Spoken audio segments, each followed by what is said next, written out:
Yes, fight fans, body and mind, sports, my people. You are fully appreciated in this round, my guys, my people. Let's get right into it.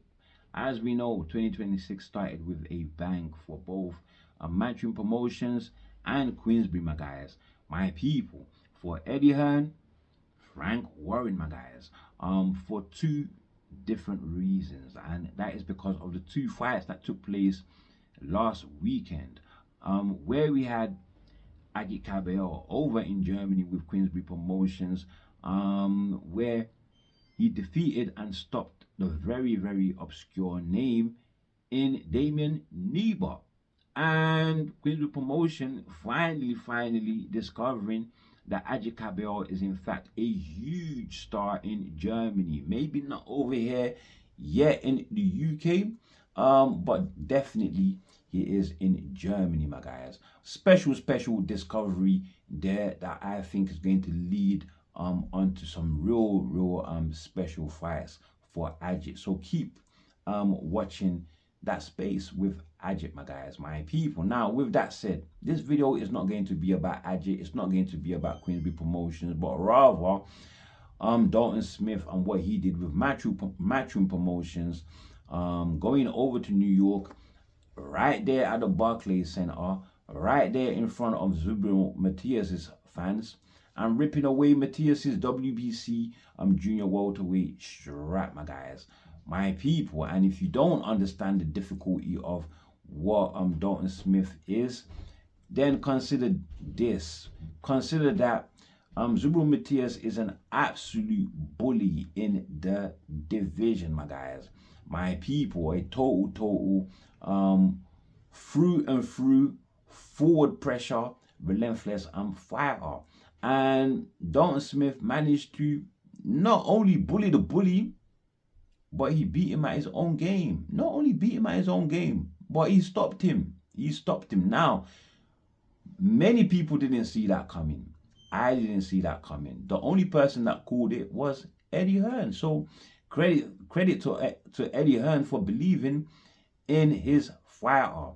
Most of the credit though goes to Dalton Smith, of course, for believing in himself and taking this opportunity, because had he not, right, and with him being the #1 contender to the title, and other fights happening, it would have been very likely that he would have lost his #1 spot. That said, right, there are other reasons as to why this win here makes Dalton Smith a special fighter.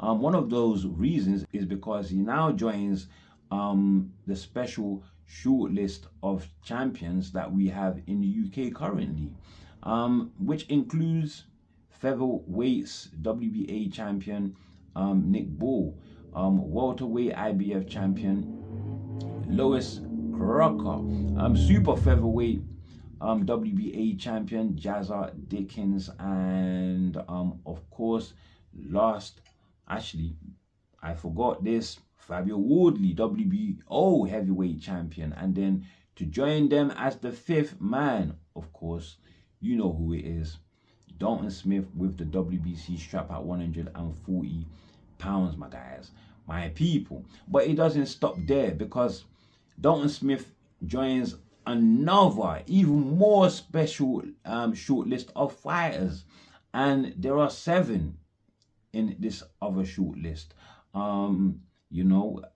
This short list of fighters, of course, involving those champions that have come out of the UK to win their first title on US soil. And the names on that list include Bob Fitzsimmons, #1.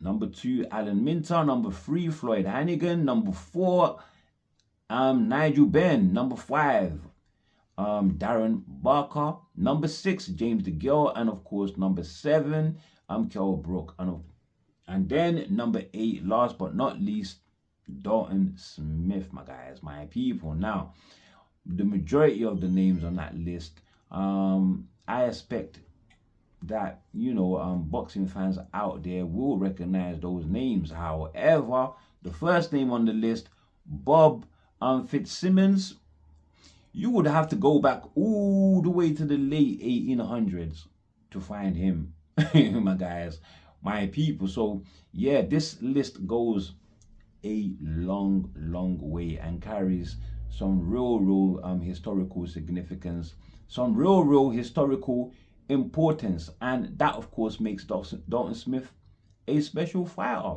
right here on UK soil.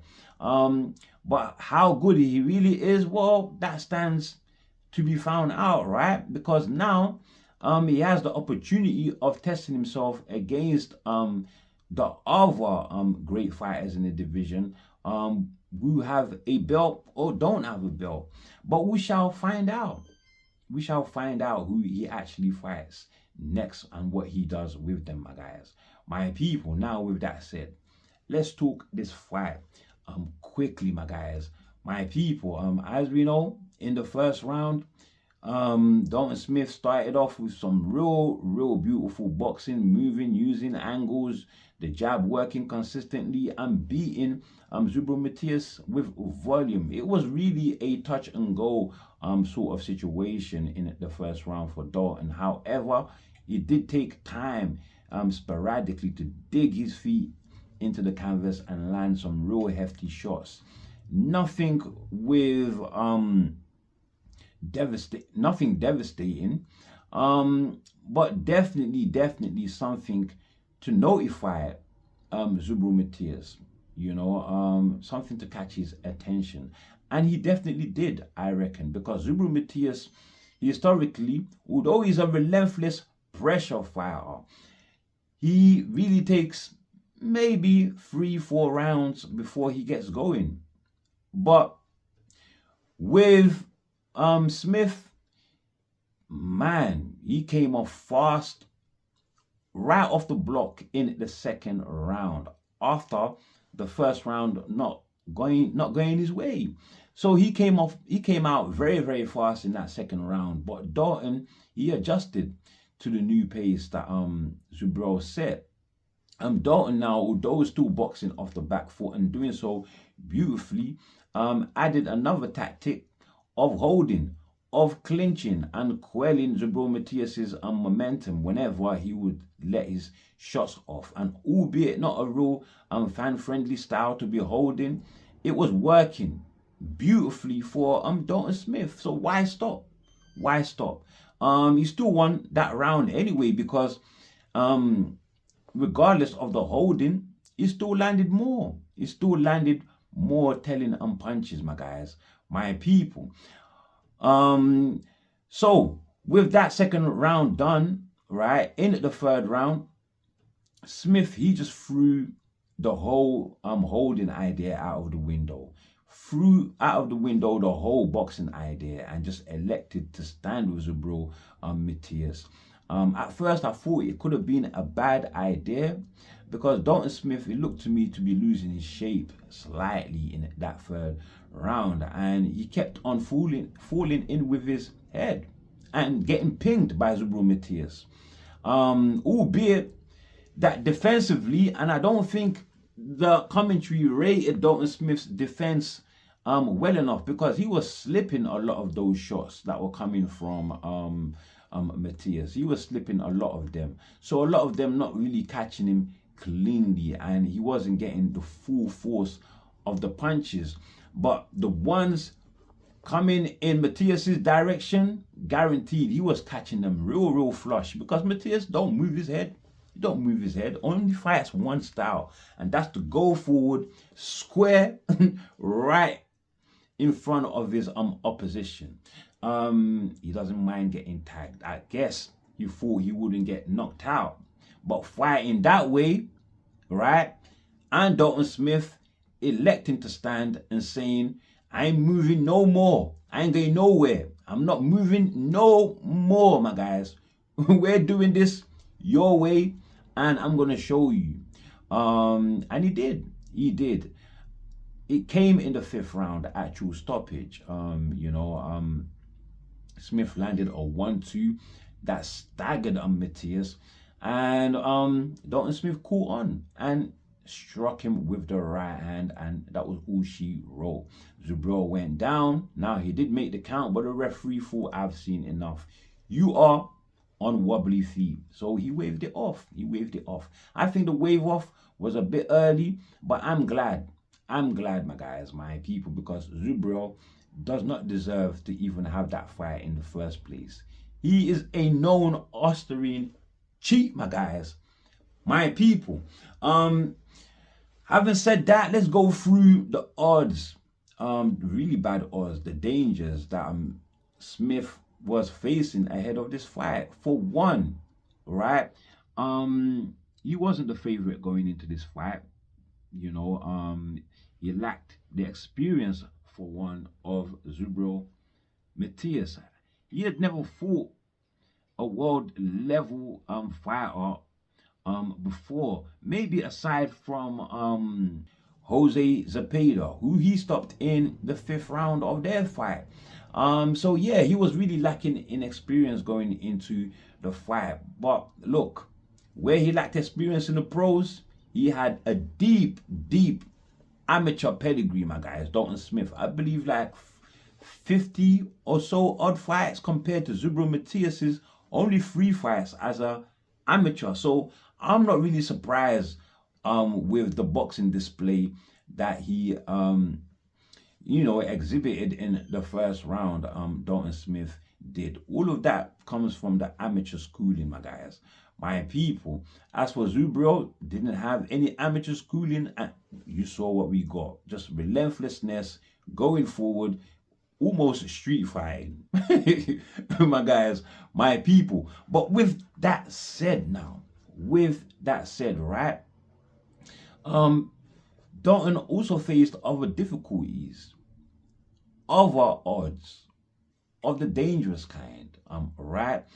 Specifically, being Zubriel Matias failing VADA testing, Austrian found in his system. Now, for me, that is enough to kick him out and say this fight ain't happening. And had this fight been monitored by WADA instead of VADA, this fight definitely would not have gone ahead. You know, because WADA has 0 tolerance for PEDs, whereas VADA, right, they have a threshold for Austrian. And as long as you don't have more than 0.1 nanograms of Austrian in your system, you can fight under VADA.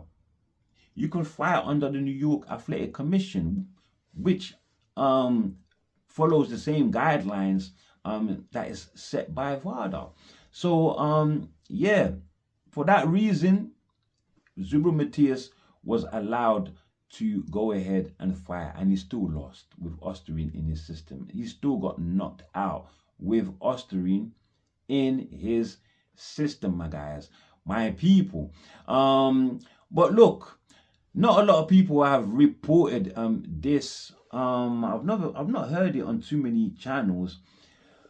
But ahead of the fight, right, during the glove checking process, Team Dalton, they complained about Zubriel Matias's gloves, and the commission decided to reject Zubriel Matias's initial gloves that he was going to use for the fight, my guys, my people. Now, if there was nothing wrong with those gloves, would the commission have actually rejected them? I think not, my guys, my people. So yeah, they were really trying to cheat on this one, but it didn't work. It didn't work. Dalton Smith and his team were on full alerts, my guys, my people. And Dalton, he showed real class throughout the whole process, before and after this fight, my guys, my people. He wasn't trying to get in Zubriel Matias's face. He wasn't trying to use the PED scandal against him. Wasn't doing any extra stuff on the side. He was just totally 100% focused. Just kept it real classy. And I like that about Dalton Smith. That shows a certain focus, a certain discipline that a fighter who is now a champion needs to be able to hold on to that belt for as long as he possibly can. And I hope he holds on to it for long, my guys, my people. It's not gonna be easy though. It's not gonna be easy because 140-pound division, I'm not sure whether there is a clear best in the division. Some people will have you believe that Teofimo Lopez is the best in the division. I'm not too sure. And I can understand why people think so. Of course, he is the biggest name in the division now. He's defeated the likes of Lomachenko. He's defeated the likes of Josh Taylor. But we have to also consider that he got beat by Jermaine Ortiz. He got beat by Sandor Martin, my guys, my people. It's just that the judges awarded those wins to Teofimo Lopez instead of the actual winners. Right? Instead of the actual winners. And Sandor Martin lost to Alberto Puelo, albeit controversial. And then in turn, Alberto Puelo lost to Zubru Matias, again, albeit controversial, my guys, my people. And Puelo, right, defeated Gary Antoine Russell, who is the current WBA champion. So I think you get my point, right? 147, the talent there. I would say never more so has the term styles make fights meant so much in boxing, my guys, my people, as much as it means in the 140-pound division. It's all about styles in the 140-pound division. Maybe Shakur Stevenson, now that he has moved up, if he defeats Teofimo Lopez, maybe he might be the one to set that separation between, to make that separation and stand out as the best in the division, my guys, my people. But that stands to be seen. That stands to be seen, my guys, my people. That said, right, what next though for Dalton Smith going forward? Well, for one, he can fight any of the champions. He can fight Gary Russell Antoine Jr., the WBA champion. He can fight the WBO champion, whether that is Teofimo Lopez still or Shakur Stevenson after they have their fight. And of course, there is the IBF champion, Richardson Hitchins. And, you know, Eddie Hearn has mentioned he wants that fight a couple times now. He has mentioned it. He's saying he wouldn't mind making Richardson Hitchins versus Dalton Smith in Sheffield, in Hillsborough, my guys, my people, the home turf of Sheffield Wednesday, my guys, my people. If they can get that fight across the line, I say let's get it, my guys. Albeit the WBC might be an obstacle because they are actually trying to make Dalton Smith versus Alberto Puelo next. Alberto Puelo, the man that actually lost the WBC strap to Zubro Matias, and it was such a closely contested bout that Puelo's team, they appealed to have an immediate rematch, which the WBC denied. They denied them the rematch, but then instead went on to decide that they will make back-to-back mandatories. They will make a back-to-back mandatory situation where Dalton Smith, being the mandatory to Zubro Matias, will fight Matias, and then the winner will go on to face Puelo as a mandatory. That is weird. Super weird. Puelo just came off a loss. He can't be a mandatory.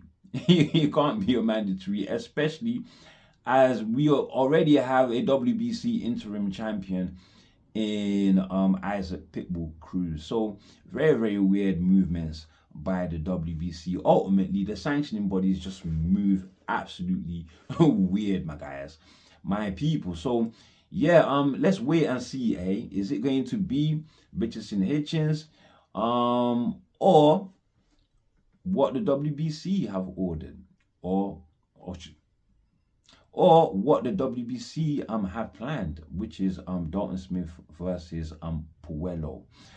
If not them, then maybe we could see him at Unify with one of the other champions. Of course, Adam Azim is there as well. That is a fight that we have been echoing for in the UK for a long time. It is a fight Dalton Smith has been looking for a long time. Of course, at the time he didn't have a title, but now he has a world title. Is he still gonna want that fight? What does Adam Azim have to offer him? I think it might make the fight, you know, more difficult now to make. That being said though, I don't think that Adam Azim's team, they will be rushing into a world title fight with Dalton Smith immediately, my guys, my people. I think they will have a few fights first, see where they're at, and if Dalton still has the championship, then they will go for him then, my guys, my people. Yeah, so that is the outlook so far for Dalton Smith going forward. But ultimately we are going to have to wait to see what happens. Now with that said, that's all I have for you on this one. Before you leave, do like, do share, subscribe, of course, drop your comments below, and as always, stay super blessed, my guys, my people. And if you are new to the channel, do subscribe. And oh yeah, I've put out some posts out there. You know, I'm wanting you to select who you think AJ Cabello should fight next, right? Also, who's going to win between who's going to win between Ryan Garcia and Marios Barrios, and of course who you think Dalton Smith should be fighting next, my guys, my people. So do head over to my channel and cast your votes, my guys, my people, so that we can have a good strong number of you voting, and that will help me get an accurate idea of what you fans actually want from these fights, my guys, my people. But with that said, that's all I have for you. Stay blessed, my guys, my people, and thank you very much for watching. We out of here.